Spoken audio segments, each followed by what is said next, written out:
Hello friends, welcome to जानी talks. तो आज की इस वीडियो में दोस्तों हम डिस्कस करने जा रहे हैं नायब तहसीलदार का मेंस का प्रीवियस ईयर का पेपर। तो दोस्तों ये जो पेपर रहने वाला है नायब तहसीलदार मेंस का, मैं आपको बता दूं बहुत सारे अभ्यर्थी जो हैं वो कमेंट करते हैं कि जो नायब तहसीलदार का जो मेंस का एग्ज़ाम होता है वो डिस्क्रिप्टिव होता है या फिर ऑब्जेक्टिव होता है। तो मैं आपको बता दूं जो नायब तहसीलदार का मेंस का जो जीके का पेपर होता है वो ऑब्जेक्टिव में होता है 100 मार्क्स का। तो दोस्तों चलिए शुरू करते हैं नायब तहसीलदार के इस पेपर को। हम दोस्तों आज की इस वीडियो में ज़्यादा से ज़्यादा प्रश्न डिस्कस करने की कोशिश करेंगे। 100 क्वेश्चन है तो 50+ क्वेश्चन डिस्कस करने की कोशिश करेंगे। और दोस्तों हमने नायब तहसीलदार के जो प्रीवियस ईयर के पेपर हैं, प्रीलिमिनरी एग्ज़ाम जो है उसके जो पेपर हैं वो भी डिस्कस करे हैं। अगर आप उन्हें देखना चाहते हैं तो आप देख सकते हैं, HPSSC शिमला नाम से प्लेलिस्ट बनी होगी, वहाँ पर इन पेपरों को आप देख सकते हैं। तो चलिए शुरू करते हैं पहले प्रश्न से। पहला प्रश्न है दोस्तों the ancient name of river Ravi बास। तो पहला प्रश्न है the ancient name of river Ravi बास। आपने बताना है जो रावी नदी थी उसका प्राचीन नाम क्या था। तो दोस्तों उसका प्राचीन नाम था परूशनी। तो इसका ऑप्शन सी जो है वो सही हो जाएगा। परूशनी जो था वो रावी नदी का प्राचीन नाम था। और दोस्तों अस्कनी जो था ये था चिनाब नदी का वैदिक नाम। अगला प्रश्न है वेयर इज लोकेटेड बड़ा सिगड़ी द लार्जेस्ट ग्लेशियर। आपने बताना है दोस्तों जो बड़ा सिगड़ी ग्लेशियर है, हिमाचल का सबसे बड़ा जो ग्लेशियर है बड़ा सिगड़ी, वो कहाँ अवस्थित है। तो ये अवस्थित है दोस्तों लाहौल में। ऑप्शन ए जो है वो सही हो जाएगा, लाहौल में है बड़ा सिगड़ी ग्लेशियर। दोस्तों इसकी जो लंबाई है वो है 25 किलोमीटर और चौड़ाई जो है वो 3 किलोमीटर है। और ये जो बड़ा सिगड़ी ग्लेशियर है इससे जो चंद्रभागा रिवर है यानी कि चिनाब रिवर है उसको पानी मिलता है। अगला प्रश्न है दोस्तों हिंदी प्रश्न हम डिस्कस करते हैं। इंग्लिश में जो हमारे जो स्टूडेंट हैं वो ज़्यादातर हिंदी मीडियम के हैं, इसलिए हिंदी में हम प्रश्न को डिस्कस करेंगे। मैंने बता दिया जो सबसे बड़ा ग्लेशियर है बड़ा सिगड़ी वो है लाहौल में। और अगला प्रश्न है बाढ़ दर्रा किसके बीच में है। दोस्तों कई जगह बाढ़ दर्रा और कई जगह बारू दर्रा लिखा होता है। तो मैं बता दूं जो बारू दर्रा है दोस्तों वो धर्मशाला और चंबा के बीच है। तो इसका ऑप्शन जो डी है वो सही हो जाएगा, धर्मशाला और चंबा के बीच है बारू दर्रा। अगला प्रश्न है निम्न में से किस चंबा नरेश का सबसे प्रारंभिक अभिलेख है। तो दोस्तों जो चंबा नरेश थे जिसका सबसे पुराना यानी कि प्रारंभिक पहला अभिलेख है वो है मेरू बर्मन। तो ऑप्शन बी जो है वो सही हो जाएगा, मेरू बर्मन।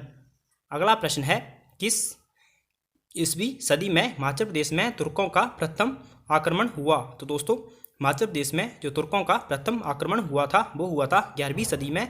ऑप्शन सी जो है वो सही हो जाएगा, 11वीं सदी में हुआ था। महमूद गजनवी के नेतृत्व में हुआ था नगरकोट पर आक्रमण। अगला प्रश्न है 1857 ईस्वी में अंग्रेजों ने किस स्थान की सेना को एहतियाती कार्यवाही के तौर पर भंग किया। तो दोस्तों 1857 में अंग्रेजों ने जो हो शिमला दुर्ग की नेटिव इन्फेंट्री थी उसकी सेना को एहतियाती कार्रवाई के तौर पर भंग किया। तो इसका ऑप्शन डी जो है वो सही हो जाएगा, शिमला दुर्ग की नेटिव इन्फेंट्री। अगर दोस्तों वीडियो आपको पसंद आ रही है तो वीडियो को लाइक अवश्य करें और अपने दोस्तों में भी शेयर करें। अगला प्रश्न है 2011 की जनगणना के अनुसार हिमाचल प्रदेश के किस जिले की सामान्यता न्यूनतम साक्षरता है। तो आपने बताना है सबसे कम साक्षरता दर जो थी वो किस जिले की है। तो दोस्तों ये है चंबा जिले की। ऑप्शन जो डी है वो सही हो जाएगा, चंबा जिले की न्यूनतम साक्षरता दर है। दोस्तों यहीं से हम इसी प्रश्न को कर लेते हैं 2017 के हिमाचल प्रदेश विधानसभा चुनावों में कितनी स्त्रियां निर्वाचित हुई। तो दोस्तों 2017 में जो विधानसभा के चुनाव हुए थे उसमें जो स्त्रियां निर्वाचित हुई थी वो थी टोटल, आपको मैं बता दूं 68 सीट हैं विधानसभा की, उसमें से जो 4 स्त्रियां थी वो निर्वाचित हुई थी। एक हुई थी ढलौजी विधानसभा से आशा कुमारी, एक शाहपुर से सरवीन चौधरी और एक हमीरपुर के भुरंज से कमलेश कुमारी और एक इंदौरा की रीटा देवी। तो हो गई कुल मिलाकर 4। अगला प्रश्न है ऊना जिले के डेरा बाबा रुद्र में पंच भीषम मेला कब मनाया जाता है। दोस्तों इस प्रश्न को मैंने काफ़ी फाइंड करा लेकिन मेरे को इस प्रश्न का आंसर नहीं मिला। ऊना वाले ही इसी का सही आंसर बता सकते हैं। मैंने लोखरा की बुक में भी देखा और हिमाचल दर्पण में भी देखा लेकिन इसका आंसर मुझे नहीं मिला। तो दोस्तों गलत किसी को क्यों बताना, तो जिसको इसका आंसर पता है वो कमेंट करके बता दें ताकि अन्य को भी पता चल सके और मैं उनके आंसर को पिन कर दूंगा। अगला प्रश्न है, हिमाचल प्रदेश में विधानसभा में लोकायुक्त बिल किस वर्ष प्रस्तुत किया गया? दोस्तों ये प्रस्तुत किया गया था अप्रैल 1983 में। ऑप्शन ए जो है वो सही हो जाएगा। 1983 में लोकायुक्त बिल प्रस्तुत किया गया था। और दोस्तों हिमाचल प्रदेश के प्रथम जो लोकायुक्त बने थे वो बने थे जस्टिस TBR भट्टाचार्य। अगला प्रश्न है, 2011 की जनगणना के अनुसार हिमाचल प्रदेश में अनुसूचित जाति कितनी थी? 2011 की जनगणना के अनुसार जो शेड्यूल्ड कास्ट हैं हिमाचल प्रदेश में, उसकी जो पॉपुलेशन थी दोस्तों वो थी कुल जनसंख्या का 65%। तो ऑप्शन बी जो है वो सही हो जाएगा। दोस्तों आप कमेंट करके बताएं ST की संख्या कितनी है। अगला प्रश्न है, 2014 में हिमाचल प्रदेश की कितनी पंचायतों को पिछड़ा घोषित किया गया? तो दोस्तों 2014 में हिमाचल प्रदेश की कुल 551 पंचायतों को पिछड़ा घोषित किया गया था। तो ऑप्शन ए जो है वो सही हो जाएगा, 551। अगला प्रश्न है, जो इंग्लिश मीडियम में देखना चाहते हैं दोस्तों वो इंग्लिश मीडियम भी देख सकते हैं। अगला प्रश्न है, नागर में दी हॉल स्टेट को किसने इंटरनेशनल रोरिक मेमोरियल ट्रस्ट को दान में दिया? तो दोस्तों नागर में दी हॉल स्टेट को किसने इंटरनेशनल रोरिक मेमोरियल ट्रस्ट को दान में दिया? तो दोस्तों आपको पता होगा जो हो रोरिक आर्ट गैलरी है वो है दोस्तों कुल्लू के नगर में, और इसी के लिए दी हॉल स्टेट को इंटरनेशनल रोरिक मेमोरियल ट्रस्ट को दान में दिया था। जो निकोलस रोरिक थे उनकी पत्नी थी देविका रानी, उन्होंने दान में किया था, और उनके बेटे भी थे, लेकिन इनका देविका रानी जो है वो इसका सही आंसर हो जाएगा। और ये दिया था दोस्तों 1992-93 में। अगला प्रश्न है, हिमाचल प्रदेश के किस जिले में सिखों की संख्या जो है वो सबसे अधिक है? तो दोस्तों सबसे ज़्यादा जो सिख हैं वो है ऊना जिले में। ऑप्शन बी जो है वो सही हो जाएगा, ऊना में। अगला प्रश्न है, मुख्यमंत्री कन्यादान स्कीम 2008-9 के अंतर्गत विधवा, तलाकशुदा तथा निसहाय स्त्रियों की पुत्रियों के विवाह हेतु कितनी राशि देने की व्यवस्था की गई है? तो दोस्तों जिस समय ये प्रश्न था उस समय शायद राशि डिफरेंट थी, लेकिन अभी वर्तमान में अभी हम बात करें तो वर्तमान में 40,000 रुपये जो राशि है वो कन्यादान योजना के तहत दी जाती है। तो आपने याद रखना है 40,000, इनमें कोई भी ऑप्शन नहीं दिया है। उस समय शायद कम या ज़्यादा हो सकती हैं इन ऑप्शन में से, लेकिन अभी वर्तमान में 40,000 रुपये राशि जो है वो दी जाती है। अगला प्रश्न है दोस्तों, अगला जो प्रश्न है वो है, ह्यूमन डेवलपमेंट इंडेक्स में हिमाचल प्रदेश का दर्जा कहाँ है? तो दोस्तों ह्यूमन डेवलपमेंट इंडेक्स में वर्तमान में हिमाचल प्रदेश दूसरे स्थान पर आता है। पहले पर केरल है और हिमाचल प्रदेश का जो है वो दूसरा स्थान है। ऑप्शन बी जो है वो सही हो जाएगा, द्वितीय। अगला प्रश्न है, Jawaharlal Nehru national urban renewal mission के अंतर्गत हिमाचल प्रदेश के कौन से शहर उपयुक्त बने हैं? तो ये बने थे दोस्तों शिमला और धर्मशाला दोनों। तो इसका ऑप्शन सी जो है वो सही हो जाएगा, शिमला तथा धर्मशाला दोनों ही। अगला प्रश्न है, Amrita Shergil was born in. तो दोस्तों जो अमृता शेरगिल थी हिमाचल प्रदेश की प्रसिद्ध चित्रकार थी। तो इनका जो जन्म हुआ था दोस्तों वो हंगरी की राजधानी बुडापेस्ट में हुआ था। तो ऑप्शन डी जो है वो सही हो जाएगा। और दोस्तों जो अमृता शेरगिल थी दोस्तों, इनका बहुत ही कम उम्र मात्र 28 वर्ष में इनका निधन हो गया था। 1942 में इनका निधन हो गया था। अगला प्रश्न है, हिमाचल प्रदेश के किस जिले में सीमेंट के 2 बड़े प्लांट हैं? तो दोस्तों हिमाचल प्रदेश के सिरमौर जिले में सीमेंट के 2 बड़े प्लांट हैं। तो इसका ऑप्शन डी जो है वो सही हो जाएगा, एक राजबन और दूसरा बरमाणा में। अगला प्रश्न है, 1651 में रघुनाथ जी की मूर्ति को अयोध्या से कुल्लू कौन लाया? तो दोस्तों 1651 में जो कुल्लू का राजा था उसमें वो था जगत सिंह, और उनके कहने पर जो दामोदर दास था वो रघुनाथ जी की मूर्ति को अयोध्या से कुल्लू लाया था। तो ऑप्शन ए जो है वो सही हो जाएगा, दामोदर दास। अगला प्रश्न है, 1968 में चिकित्सा शास्त्र में नोबेल पुरस्कार किसे मिला? दोस्तों 1968 में चिकित्सा शास्त्र में जो नोबेल पुरस्कार मिला था वो मिला था हरगोविंद खुराना, डॉक्टर हरगोविंद खुराना को। तो ऑप्शन सी जो है वो सही हो जाएगा। और जो सीवी रमन जो थे इन्हें 1930 में मिला था। अगला प्रश्न है, भारत की प्रथम महिला मंत्री कौन थी? दोस्तों भारत की जो प्रथम महिला मंत्री थी वो थी राजकुमारी अमृत कौर। ऑप्शन ए जो है वो सही हो जाएगी। यह भारत की पहली हेल्थ मिनिस्टर थी। और दोस्तों जो सुचेता कृपलानी है यह प्रथम जो थी वो महिला मुख्यमंत्री थी और यह उत्तर प्रदेश की महिला मुख्यमंत्री बनी थी। अगला प्रश्न है, निम्न में से कौन सा नर्तक नर्तकी सही सुमेलित नहीं है? दोस्तों, उदय शंकर जो हैं वो विलय शैली नृत्य से संबंधित हैं। शंभू महाराज जो हैं वो कथक से, और सितारा देवी जो हैं ये भी कथक से, लेकिन यामिनी कृष्णामूर्ति जो हैं दोस्तों ये संबंधित हैं भरतनाट्यम और कुचिपुड़ी से। तो इसका ऑप्शन जो डी है वो सही हो जाएगा। अगला प्रश्न है, भारत में निम्न में से कौन सी नदी का पुल सबसे लंबा है? तो दोस्तों, सबसे लंबा जो पुल है वो है MG सेतु पटना, यानी कि महात्मा गांधी सेतु पुल जो पटना में है। तो ऑप्शन सी सही हो जाएगा, MG सेतु पटना।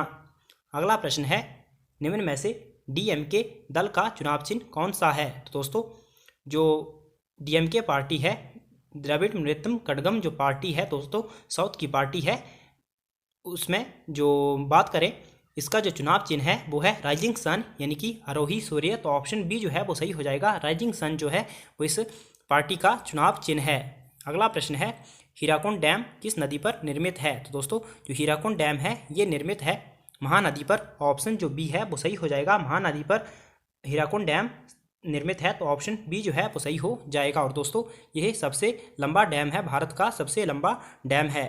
अगला प्रश्न है, निम्न में से कौन सा कलाकार अपने संगीत उपकरण के साथ सही सुमेलित नहीं है?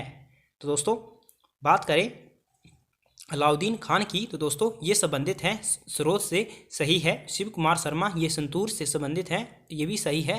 बिस्मिल्लाह खान शहनाई ये भी सही है। लेकिन दोस्तों, जो अली अकबर खान है ये बांसुरी से संबंधित नहीं है, ये सरोद से संबंधित हैं। तो इसका ऑप्शन जो डी है वो सही हो जाएगा, अली अकबर खान। अगला जो प्रश्न है दोस्तों, किस संवैधानिक संशोधन द्वारा मतदान की आयु 21 वर्ष से कम करके 18 वर्ष कर दी गई? दोस्तों, ये कर दी गई थी 61वां जो संविधान संशोधन था, 61 कॉन्स्टिट्यूशनल अमेंडमेंट। तो इसका ऑप्शन सी जो है वो सही हो जाएगा, 61वां। अगला प्रश्न है, भारतीय संविधान में कितनी अनुसूचियां हैं? तो दोस्तों, जो भारतीय संविधान है उसमें 12 अनुसूचियां हैं। ऑप्शन ए जो है वो सही हो जाएगा, 12। और दोस्तों, मूल संविधान में 8 अनुसूचियां थी और बाकी की 4 जो हैं वो बाद में जोड़ी गई। अगला प्रश्न है, which is the newest capital city of the India?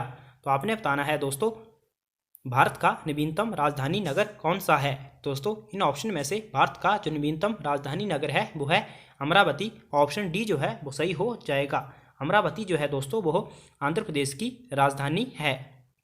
अगला प्रश्न है, भारत का मुख्य चुनाव आयुक्त कौन है? तो दोस्तों, यह उस समय का प्रश्न है, भारत के मुख्य चुनाव आयुक्त जिस समय एग्ज़ाम हुआ था। हम बात करें वर्तमान में मुख्य जो चीफ इलेक्शन कमिश्नर हैं दोस्तों, तो वो हैं सुशील चंद्रा। सुशील चंद्रा आपने याद रखना है, जो मुख्य चुनाव आयुक्त हैं वर्तमान में वो हैं सुशील चंद्रा।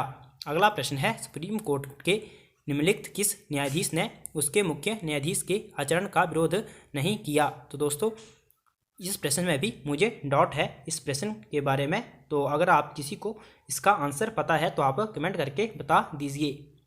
अगला प्रश्न है, भारत ईरान के लिए निम्न में से कौन सा बंदरगाह विकसित कर रहा है? तो दोस्तों, भारत ईरान के लिए चाबहार बंदरगाह विकसित कर रहा है। ऑप्शन ए सही हो जाएगा, चाबहार।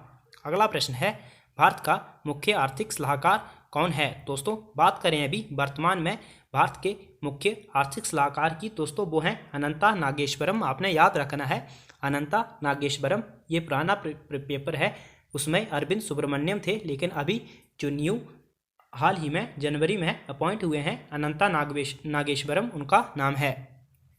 अगला प्रश्न है, भारतीय राजनीतिज्ञ तथा पूर्व अधिकारी जिसने 1966 में जूनियर टेनिस चैंपियनशिप तथा 1974 में सीनियर खिताब जीता था, वह कौन था?